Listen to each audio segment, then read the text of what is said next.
27 तारीख को राज्यसभा की वोटिंग हुई। जब 27 तारीख को राज्यसभा की वोटिंग हुई, 6 विधायकों ने हमारे क्रॉस वोट कर दिया। मुझे पता लगा, दिल तो बहुत दुखी हुआ, लेकिन अगले दिन बजट था और बजट में आम परिवार के लोगों के लिए योजनाएं थी। वो योजना थी जो मनरेगा में लगे हुए मजदूर हैं, उनके लिए हमने 60 रुपए की ऐतिहासिक वृद्धि की। जो मनरेगा में गरीब महिला है, विडो महिला है, उसको 3 लाख रुपए मकान के लिए उपलब्ध करवाने की योजना हमने उसमें दी। जो किसान है वो अगर गाय पालता है या भैंस पालता है, उसका दूध बड़े सस्ते भाव में बिकता था। हमने गाय के मूल्य में जो 32 रुपए मिल्क फेडरेशन के द्वारा खरीदा जाता था, 13 रुपए की ऐतिहासिक वृद्धि की। 45 रुपए प्रति किलो के हिसाब से सरकार खरीदेगी और भैंस के दूध को 55 रुपए के हिसाब से सरकार खरीदेगी। जितने सरकारी कर्मचारी थे उनको हमने 4% दिए की किस्त की घोषणा की। जितने पुलिस के कर्मचारी थे उनके डाइट मनी को हमने 210 से बढ़ाकर 1000 रुपए किया। और जब 28 तारीख को बजट प्रस्तुत होना था, हम बजट प्रस्तुत कर रहे थे, उस समय मैंने कल्पना भी नहीं की थी जो सत्ता के भूखे लोग हैं वो इस सरकार को गिराने की कोशिश करेंगे। टीवी में चल पड़ा कि मुख्यमंत्री जी ने इस्तीफा दे दिया। मैं अभी विधानसभा में बैठकर बजट का रिप्लाई और बजट पास करने की तैयारी कर रहा था। कई पत्रकार आए कि आपने इस्तीफा दे दिया। उस समय मेरा आधा बजट की रिप्लाई चली थी, उस समय मैंने कुछ नहीं बोला। और जब मैं बजट का रिप्लाई करने जा रहा था, मैंने कहा मैंने कोई इस्तीफा नहीं दिया है। मैं 30 साल के लंबे संघर्ष के बाद एक आम परिवार का व्यक्ति इस कुर्सी पर बैठा है, वो इस्तीफा नहीं देगा। उसके साथ जनता का समर्थन है। आज मैं आपसे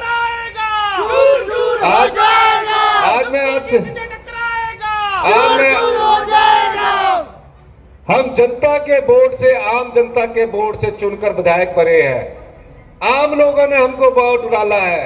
मनिंदर राजन जी को आम लोगों ने वोट डाला है और आम विधायकों ने चुनकर जब मुझे मुख्यमंत्री की कुर्सी पर पहुंचाया, मेरा एक ही उद्देश्य है कि समाज के सभी वर्गों के, गरीब की दर्द, किसान की पीड़ा को दूर करने के लिए हम सत्ता में आए हैं। और जो जनता के बल से जीत कर आते हैं वो नोट के बल से बिकते नहीं है।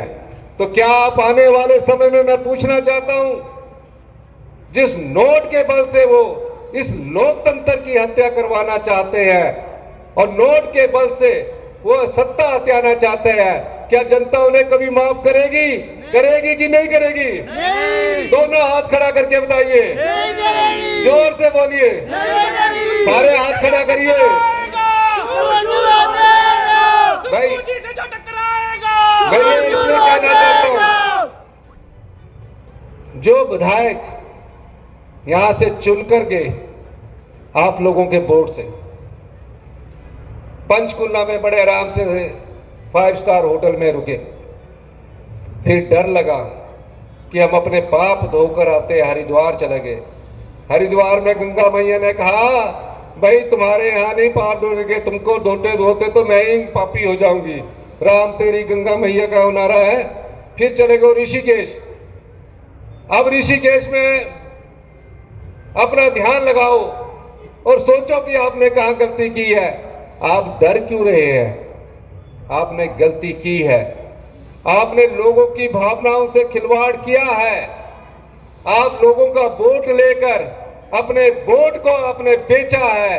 आप बिकाऊ है और ऐसे बिकाऊ विधायकों का जनता कभी समर्थन नहीं कर सकती। क्या आप लोग समर्थन करेंगे कि नहीं करेंगे? नहीं करेंगे। इन विधायकों के साथ खड़े होंगे कि नहीं होंगे? नहीं होंगे। तो ये चीज मैं आपको कहना चाहता हूं उसके बाद देखिए बजट पास हुआ। बजट पास होने के बाद मैंने देखा कि जो भ्रष्टाचार के रास्ते हमने बंद किए थे उससे कितना राजस्व आया है। 2200 करोड़ रुपए का राजस्व आया। मैंने कहा इस राजस्व को हम जनता में बांटेंगे क्योंकि ये जनता का पैसा है।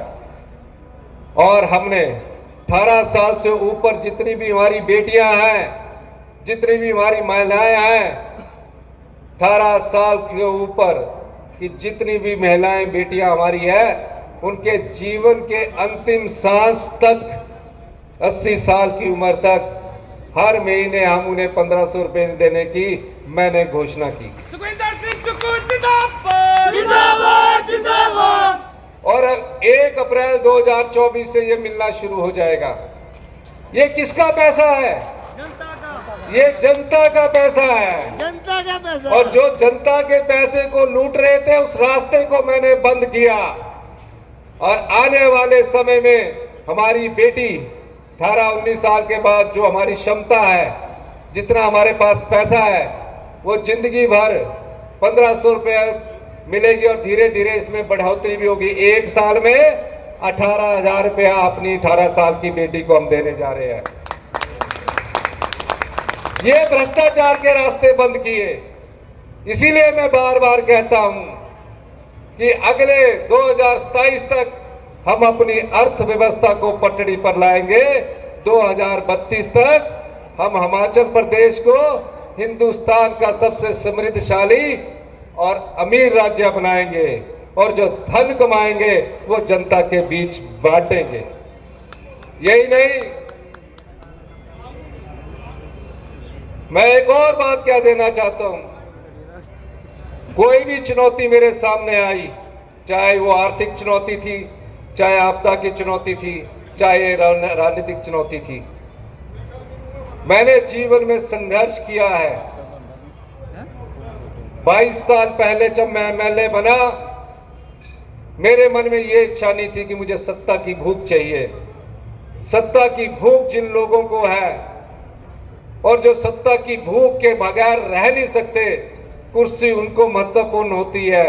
हम तो जनता की सेवा करने के लिए आए हैं, सुख सुविधा प्राप्त करने के लिए नहीं आए हैं। इसीलिए मैं कहता हूं कि हम सत्ता में सुख के लिए नहीं आए हैं, व्यवस्था परिवर्तन करने आए हैं। ये व्यवस्था परिवर्तन का ही उदाहरण है कि आज ओपीएस भी मिल रही है और हिमाचल की सभी बेटियों को और महिलाओं को 1500 रुपया भी मिल रहा है।